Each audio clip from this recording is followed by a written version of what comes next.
What is the difference between reminders and tasks in Google Calendar? In Google Calendar, reminders and tasks are both ways to stay organized, but they serve slightly different purposes. For the reminders, there is purpose. There is like for the purpose, there are different features. You can be able to set a specific time or location. You can be able to repeat options. You can be able to get notifications. You can be able to appear in Google Calendar and the tasks app. Then for the tasks, it has a purpose of you can be able to structure actionable items.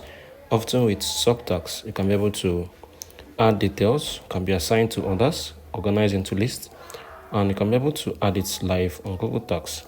So for the key difference, reminders are time, location, specific alerts for you, while tasks are more about managing actionable items with collaboration options.